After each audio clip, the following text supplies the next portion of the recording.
Welcome back, everyone. I'm going to try to keep this video as short as possible, but it's going to be a long one because I got some stuff I want to kind of discuss, as a kind of an end-of-year video, I want to talk a little bit about the nature of vintage computer collecting, but first I want to talk about this laptop. This is about a 2004-ish HP Pavilion ZE 4900, and while it may not look like much, this laptop was one of HP's first Windows XP era models. I'd say this laptop was probably designed somewhere around 2001 to 2002, right at the beginning of the XP era, which lasted about 5 or 6 years. Or 20 years, depending on who you ask. This laptop came to me by a coworker who, I guess he'd received a bunch of equipment from a contractor that we had hired who was retiring, and this was in that box. Now, that contractor, just ironically, was one of the original founding members of the company that would later become America Online. So, a little bit of history there. I wish I could do a video about him, but he is retired and no longer available to me, so to speak. He would have been one of the folks to interview, I think, as a part of the history of computing and internet. He was on the forefront. He worked. I think it was Quantum Link is what it was called back then. Commodore 64, web access. Anyway, this laptop, when I saw it, I'm like, this brings back a flood of memories for me because it was the first laptop I ever bought brand new. Yeah. And I'll talk about that later. But first, let's get into this laptop and what it is and what I think of its design and maybe why I bought one in the first place. So the 4900 is one of many variants of the ZE series. And they all pretty much looked like this. This is actually an evolution of its predecessor, which would have been Windows 98 Millennium Edition, Windows 2000, that era. In the OS generations. This is actually, because I actually had a predecessor to this. I forget the model number offhand, and I'm too lazy to look it up. So if you want to look it up and put it in the comments, go right ahead. But HP was towards the early compact merger era for them. They were building some pretty decent laptops. I have to say, the laptops that they were making back then were actually quite decent. They weren't high performing. They weren't the best in class. They weren't Macs, but they were cool machines, and they were well built. Very complex in the amount of parts that went into building this machine. Just the top cover alone, you've got I believe the trackpad inset is a separate piece. You've got the outer bezel. You've got this cover here. You've got a metal perforated or expanded metal grill over the speakers. You've got a separate piece here. This is comprised of at least 2 individual components and placed in as one. You've got the more components, the more pieces that go into the construction of a laptop, it tells you that, they were spending a little more money in tooling and assembly costs. The display bezel is actually, I believe, no, that looks like it might be one molded piece all the way around. Although it is cracked here, and this is all very common, by the way. It's cracked here as well. Not from abuse, but this appears to be from plastic shrinkage, if I'm honest, because there's not a lot of stress on this part. It's not even all that structural. It's just happened to crack there. But you've got some pretty cool. Here, let's take a look on the outside. Let's go ahead and get the outside done first. I want to show you just What I like about these machines, at least from this time period, is they're very busy. There's a lot of buttons, but those buttons are not purposeless. They have a purpose. They help make the machine easier to operate. I'm a sucker for complex laptops. I love the compact LTE series models myself. They're not only well built, but they're very complex. But anyway, let's take a look at the outside here. Oop. One of the most common failures of this model is and many laptops from this generation were the barrel connectors. They were always getting damaged. But let's go ahead and flip it over. Before I do that, actually, I'm going to go ahead and I'm going to show you what's going on around the edge. And so on the front edge, you've got, look at this, they even have rubber caps over the screws. This is missing one cap. It's not terrible.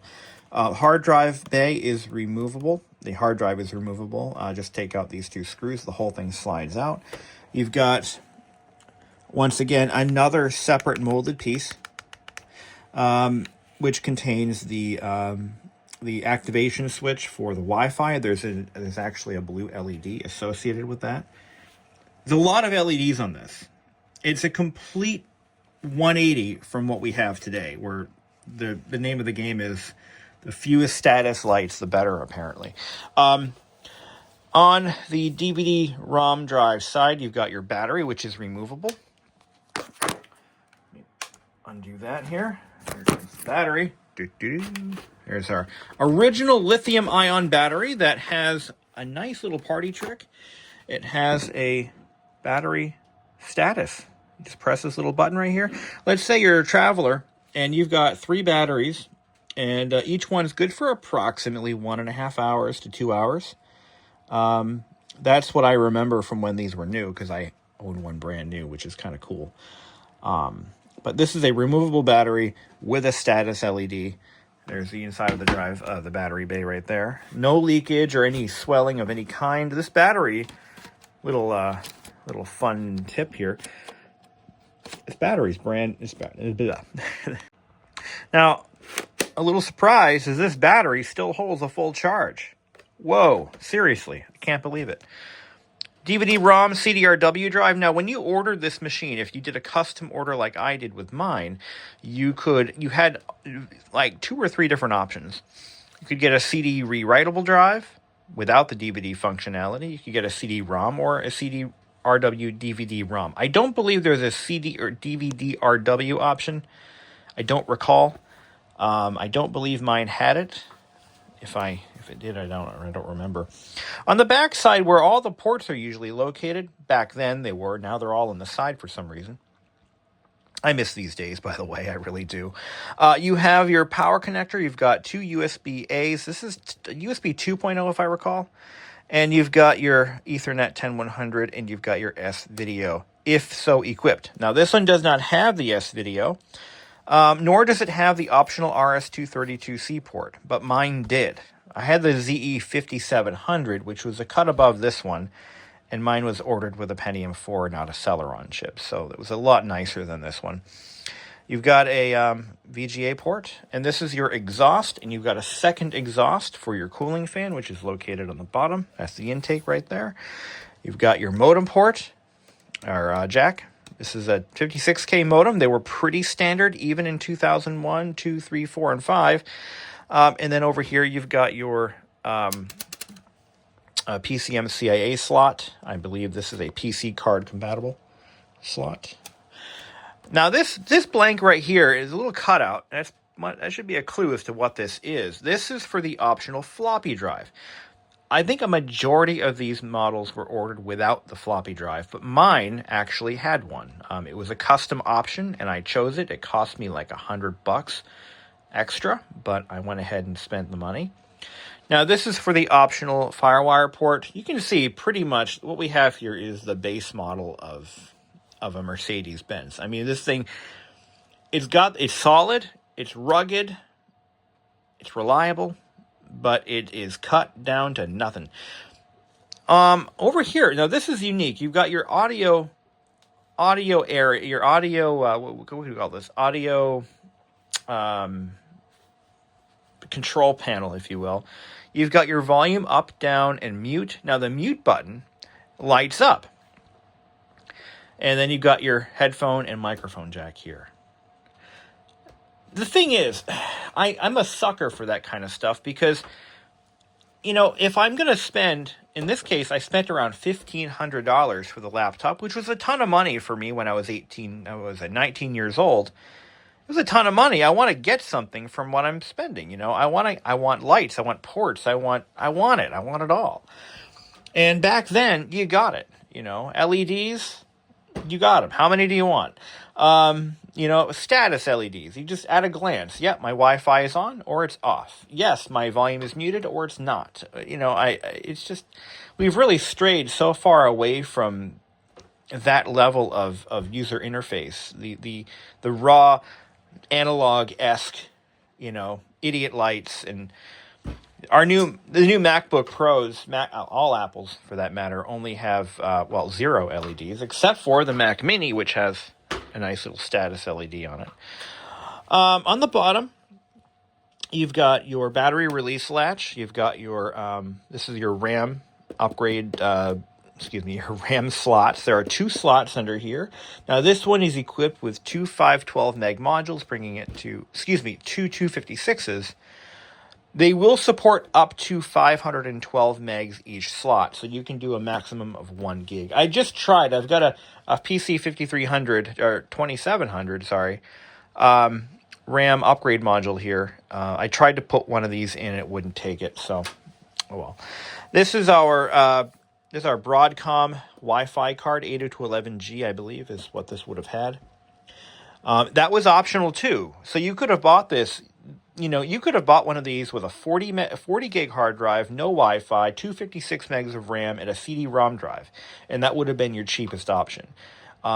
This one is not that bad, but it's not great. And then this is your, if you had the optional port replicator docking station option, which I don't believe many of these were shipped with, this is where that would go. There'd be a port here, and then it would have shipped with a rubber cover over it. My father actually owned another variant of this machine that was, it had the FireWire, it had the docking station port, but it had an AMD processor. Nice little laptop. He got like 10 years out of that thing before I finally forced him, through threat of discontinuation of tech support, I forced him to get a new laptop. I actually got him a Mac, an old Mac. But anyway, opening it up, we've got these typical HP Alltech Lansing audio. Now, if I recall, compact branded versions of this, the audio was labeled JBL. I think JBL was Compact's licensed brand of audio, but it's really the same stuff. Alltech Lansing didn't design this system in a lab somewhere, you know, and give HP these bespoke audio qualities. I do believe that HP literally just paid for the licensing to use their brand on their whatever. It was something that was quite common back in those days. Audio manufacturers like, you know, Bose or JBL, Alltech Lansing, Bang & Olufsen would co-brand laptops with their logo, and you know, I don't think they were fooling anybody. The sound quality from these speakers is okay, but it's not spectacular. You know, it really doesn't mean anything. Now, this is definitely a consumer class machine. It is designed for the everything below the business professional and the executives, even though I've seen these used as business machines. What that really means is they almost always shipped with Windows XP Home Edition. The software that was bundled with them was geared towards consumers. I can tell you that mine, when I bought it new in May of 2004, it had like Rhapsody built in. It had, which was I think it was an audio streaming service, if I recall. I never used it, but it had, you know, consumer-oriented, you know, games and widgets and whatnot. Just bloatware that you could just scuttle as soon as you fired it up for the first time. What's also nice about these machines is they were really thinking about the many ways their laptops would be used, and they were quite forward-thinking. These were machines that were not, they were luxury items. Let's be honest. They were not your, they were not your typical. Like today, for example, laptops are almost sold entirely on price, especially in the consumer space. And you can get a new laptop for $400, a Black Friday special or what have you. Maybe you could, maybe not now, but you could for a while. These were not, these were more or less, how can I put this? In the early 2000s, laptops were not taken for granted. They were expensive, and they were sold, yes, on price, but they were also packing them with little features, little nice touches and creature comforts. That doesn't happen anymore. The laptops made today, in terms of quality and construction, they just couldn't compete with the laptops of the early laptop boom of the 2000s. Because let's take a quick trip back in time. In the late 90s, laptops were often extremely cut rate. They were a compromise. That's how I'd put it. They were a compromise, and they were often they were companions to your desktop. With the exception of a few modular laptops like the Compaq LTE series, the IBM ThinkPad line, they were quite modular, and they could be expanded upon. They could be docked with a full-feature dock with expansion cards and a full-size monitor and all that. But in the earlier days, most laptops, especially the ones sold on the lower end of the market, they were really just compromises. I mean, they had crappy screens, they had less memory, less storage space than a comparable desktop, and they were just an overall compromise. The keyboards were often uncomfortable and hard to use. So if you had a laptop, chances are you had a really nice desktop to back it up. But it wasn't until the price of laptops started to come down from the $3,000, $4,000 range and up, and you could start buying them at prices that an average consumer could afford. Or if they were shopping for a new computer, they could be like, well, should we get a laptop or a desktop? I remember that argument. I used to work in a used computer store, and people would ask me, should I get a laptop or a desktop? And I would ask them all these qualifying questions and be like, for you, I would probably go with a nice desktop, And you're using it on a boat, you're going to want a laptop that is ruggedized, that can handle saltwater exposure or moisture exposure, like the Panasonic Toughbook, But in the early 2000s, right around the time Windows XP started to take a foothold,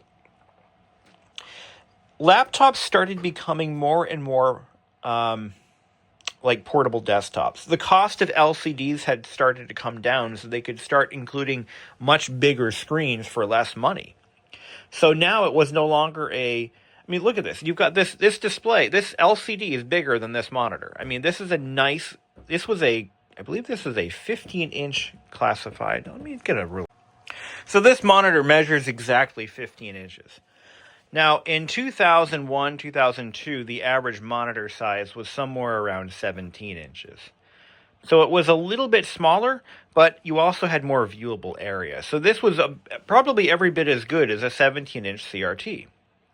So you could use a laptop like this as a standalone workstation, and it was big enough to where the keyboard was quite comfortable, the trackpad was very usable, and you could just plug in a mouse. This was kind of the beginning of what we have today, where you don't really see many desktops on consumers' desks or even in businesses. I can tell you where I work, where I manage a fleet of Macs.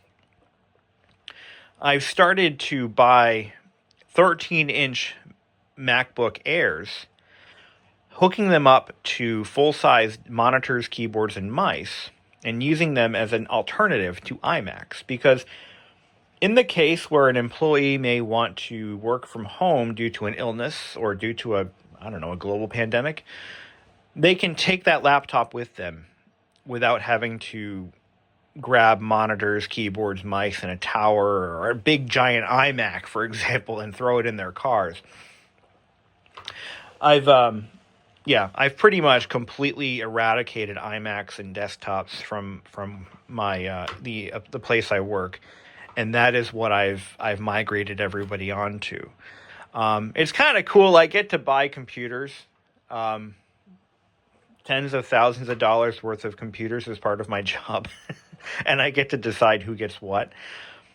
It's the one flex I have, but at the same time, I'm also trying to follow, the trends in the industry, and that's pretty much where it's gone, So, but there was a brief moment in time where, your laptop could be a standalone machine without any add-ons. And this Pavilion was what ushered in that era. That it was this generation of laptop. It can be a three. Now, that's the other thing is there was a term that was once used, whether it was a 1, 2, or 3 spindle laptop. No, that is what it was called. And that was referring to the optical drive, the floppy drive, and the hard drive. A 3 spindle laptop is what this was. What this could have been if it was optioned as such. And that was usually the higher tier, the higher spec model. It had everything built into one shell. But let's take a look at the top of this machine. This is where its consumer roots really shine. You've got your email, entertainment, internet, lock, and help buttons, all right here. Now, if this were loaded with its factory image, all of these buttons would launch their corresponding programs. So this would launch Outlook Express. This, I believe, was Windows Media Player, or maybe Rhapsody. And then this was Internet Browser. It would have been IE 4 or 5.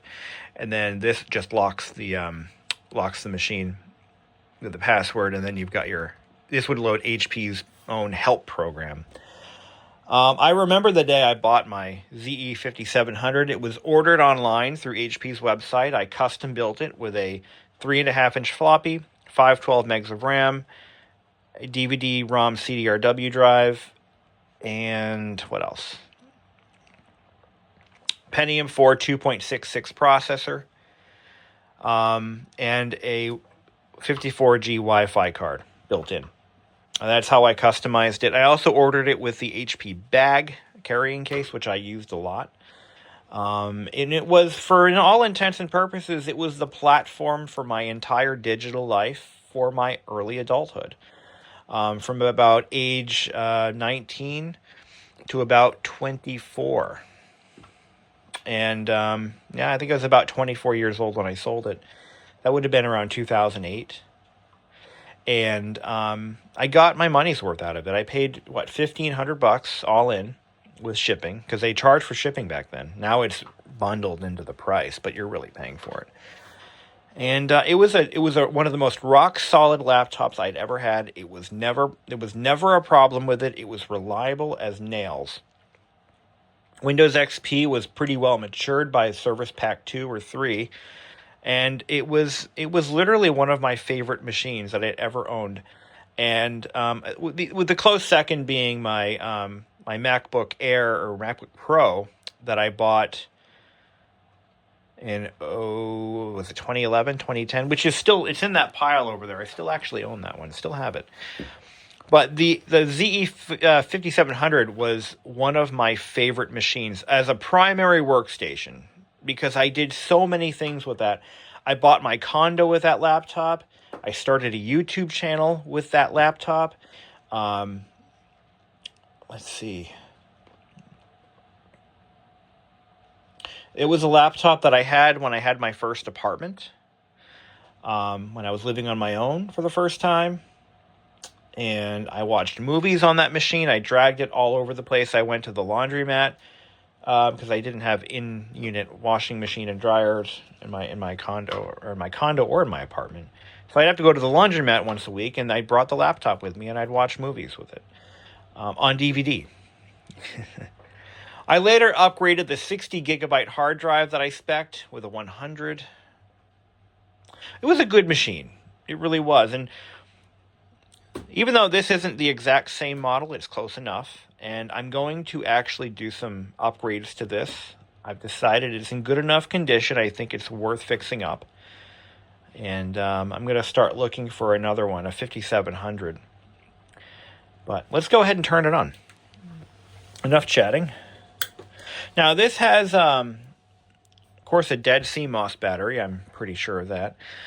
But the battery, the main battery still holds the charge. It's running Windows XP Pro. You can tell by the blue progress bar. We'll bring the brightness up a little bit. I think it's all the way up. Yeah, it is. So the brightness on this display is low compared to a modern laptop because this uses fluorescent lighting. CCFL lighting, and it was a compromise.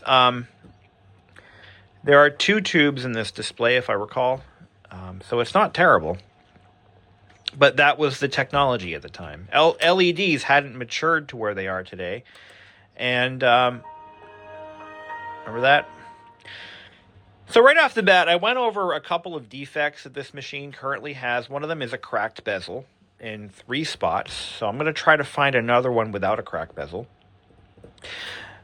But one unusual problem that this thing suffers from is a blown speaker. This speaker right here is blown. Produces almost no sound at all. There's a slight hint of nothingness coming out of it, but it is blown. So I think a parts machine that I can do a board swap with would be nice. The one problem I'm going to have is this bottom pan doesn't have cutouts for the RS-232C port. So whatever I buy, it has to not have that and I believe that was an option with the 5700. I'm not positive. I don't remember exactly. But I know I checked off that box because I was going to use it to program one of those parallax things that I never really got into. It looks like it's got Norton Security Suite on here. From what I can tell, the last time this laptop was really used would have been sometime in 2010 or 11. So it was used for what? 4, 5, 6, 7, 8, 9, 10, 5, 6, 7 years maybe. It looks like it's actually running a clean build. It does have there was a brief period in history where Google Chrome did not exist. So Google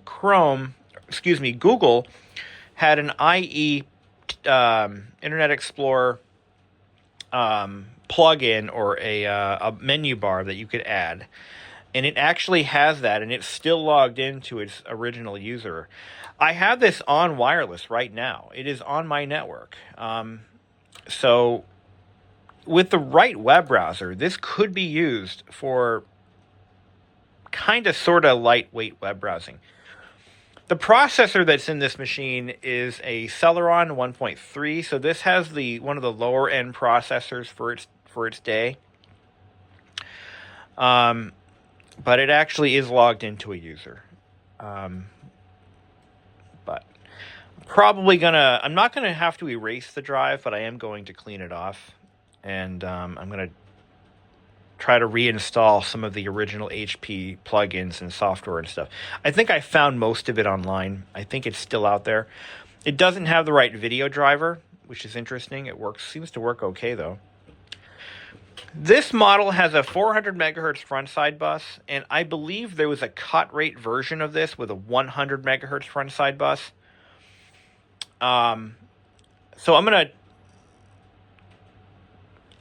Yeah, I think I should talk about that. When I bought my 5700 when I was in, when I was in high school. No, I was actually, I just gotten home from the Air Force that November. And I was in the Air Force for 3 months. I had some issues in basic with my ankle. And they just dumped me in medical hold, and they just finally said, okay, you're done, let's go, And what happened was you got to run 6 miles every other day. And if you've never run before, if you have a non-athletic background, that kind of abuse can cause problems.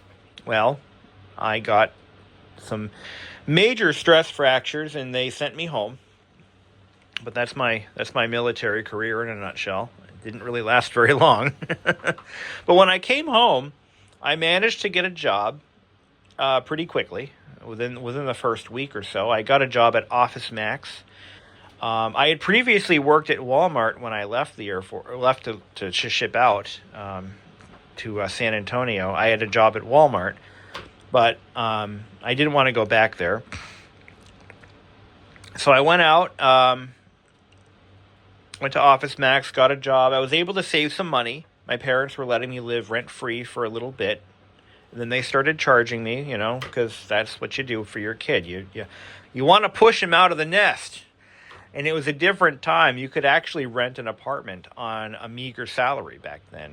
A nice one too, especially if you can share it with somebody like my cousin. My cousin and I got our own apartment together back in 2004. It was the fall of 2004, I believe. Anyway. In the meantime, I got a job at Office Max. I worked there for a couple of months, and then I got a job at a printing company running a flexographic printing press. And it was something that paid me a little better. I was able to put some money in the bank. I was able to get my own apartment. Things were looking good. And my first major purchase was one of these.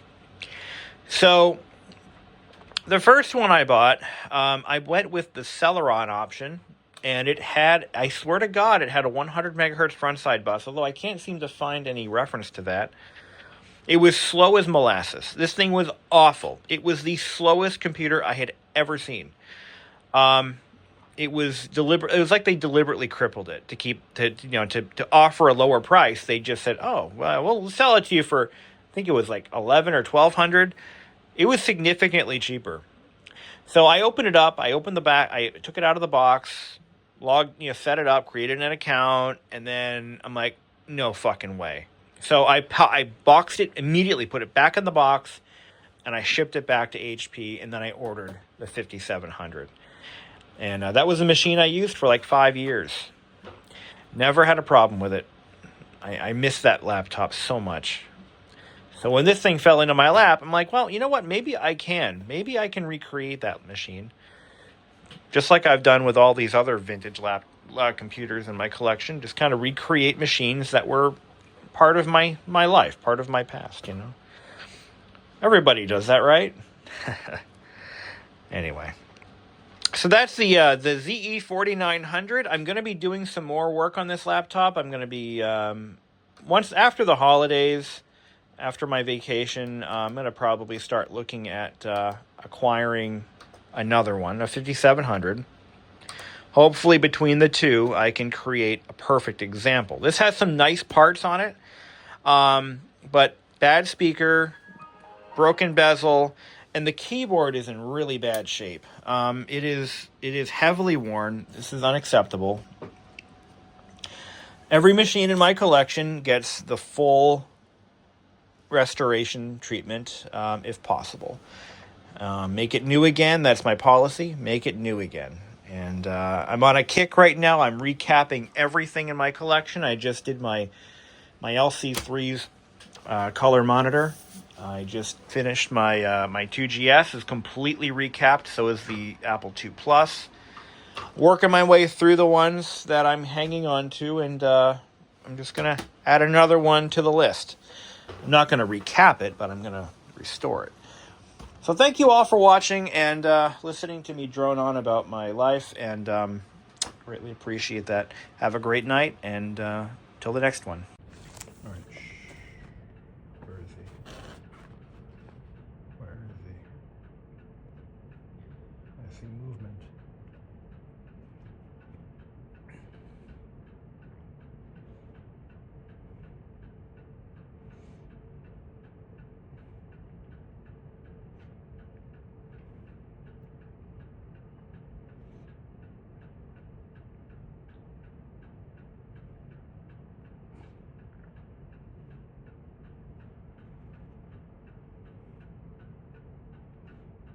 See him. There he is.